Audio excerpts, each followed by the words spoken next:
Iran আমেরিকার যুদ্ধ কি পুনরায় শুরু হতে যাচ্ছে, নাকি শেষ পর্যন্ত ইরান এবং আমেরিকা তারা চুক্তির মধ্য দিয়ে এই দুই দেশ যুদ্ধ থেকে চিরবিদায় নেবে?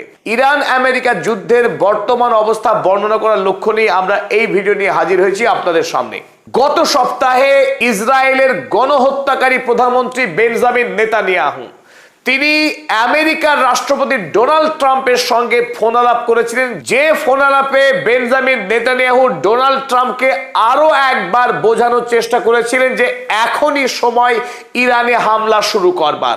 কিন্তু তাতেও ডোনাল্ড ট্রাম্প রাজি হননি, বেঞ্জামিন নেতানিয়াহুর প্রস্তাবকে তিনি নাকচ করে দিয়েছিলেন। আর তারই পরবর্তী ঘটনা হিসেবে আমরা গতকাল দেখলাম পাকিস্তানের ফিল্ড মার্শাল আসিম মুনিরকে আরো একবার তেহরানে পাঠিয়ে দিলেন ডোনাল্ড ট্রাম্প একটি গোপন প্রস্তাব নিয়ে। ট্রাম্পের দেওয়া এই প্রস্তাব যদি ইরান মেনে নেয় তাহলে ইরানের সঙ্গে চুক্তি হতে যাচ্ছে। আর শেষবারের মতো পাকিস্তানের ফিল্ড মার্শাল আসিম মুনির তিনি তেহরানে নামার পর থেকেই ইরানের 4 জন প্রথম সারির নেতার সঙ্গে তিনি দফায় দফায় বৈঠক করেছেন।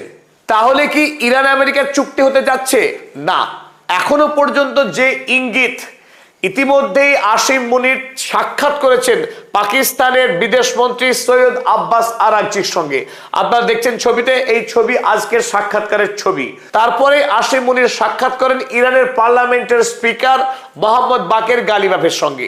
তারপরে আমরা দেখছি আসিম মুনির হাত মেলাচ্ছেন ইরানের প্রেসিডেন্ট মাসুদ পেজেশকিয়ানের সঙ্গে। অর্থাৎ 3 জন প্রথম সারির নেতা, তাদের সঙ্গে তিনি বৈঠক সম্পন্ন করেছেন। কিন্তু এখনো পর্যন্ত কোনো খবর পাওয়া যায়নি যে ইরান আমেরিকার দেওয়া প্রস্তাবকে মেনে নিয়েছে এই বলে। অর্থাৎ ইরান এখনো পর্যন্ত আমেরিকার পাঠানো প্রস্তাবে সম্মতি দেয়নি। তাই আমেরিকা চাইলেই ইরান যে তার সঙ্গে চুক্তি করবে সে বিষয়ে কিন্তু কোনো গ্রিন সিগন্যাল পাওয়া যায়নি। তবে এরই মাঝে আপনাদেরকে জানিয়ে রাখি, পাকিস্তানের পর এবার ডোনাল্ড ট্রাম্প কাতারকে নামিয়েছে মধ্যস্থতা করবার জন্য।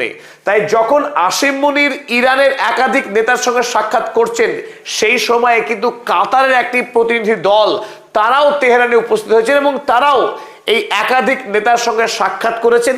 ডোনাল্ড ট্রাম্পের দেওয়া বার্তা তারা তেহরানের কাছে পৌঁছে দিয়েছে। আর এই ঘটনা থেকে একটি বিষয় কিন্তু স্পষ্ট হয়ে উঠছে যে ডোনাল্ড ট্রাম্প এই মুহূর্তে মরিয়া হয়ে উঠেছেন যে কোনো মূল্যে ইরানের সঙ্গে চুক্তি সম্পাদন করতে। যদিও বেঞ্জামিন নেতানিয়াহু মধ্যপ্রাচ্যে একটি বড়সড় ধ্বংসাত্মক যুদ্ধ চাইছে, যে যুদ্ধে ইরানকে ধ্বংস করার স্বপ্ন দেখছে বেঞ্জামিন নেতানিয়াহু, কিন্তু ডোনাল্ড ট্রাম্প মার্কিন যুক্তরাষ্ট্রের বর্তমান আভ্যন্তরীণ অবস্থা তার হাতের নাগালের বাইরে যেতে বসেছে। ইতিমধ্যেই আমেরিকার ক্যালিফোর্নিয়া শহরে তেলের দাম ইতিমধ্যেই প্রায় 2.5 গুণ বেড়ে গিয়েছে।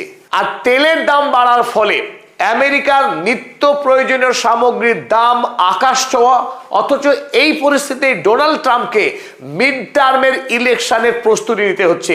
আমেরিকায় ইতিমধ্যেই প্রাইমারি ইলেকশন শুরু হয়ে গেছে। তাই যদি নতুন করে ডোনাল্ড ট্রাম্প ইরান যুদ্ধ আবারও শুরু করে, ডোনাল্ড ট্রাম্পের রিপাবলিকান দলের আমেরিকার এই মিড টার্ম নির্বাচনে যে ভরাডুবি হবে সেটা এক কথায় অনিবার্য। তাই ডোনাল্ড ট্রাম্প যুদ্ধ নয় শান্তি চায়, এই খেলায় খেলতে চাইছেন। অপরদিকে ইরানের উপরে সব রকম কূটনৈতিক চাপ প্রয়োগ করে তিনি ম্যাক্সিমালিস্ট ডিমান্ডের মধ্য দিয়ে একটি চুক্তি স্বাক্ষর করতে চাইছেন, যাতে করে গোটা পৃথিবীতে আমেরিকা যে সুপার পাওয়ার এবং ডোনাল্ড ট্রাম্প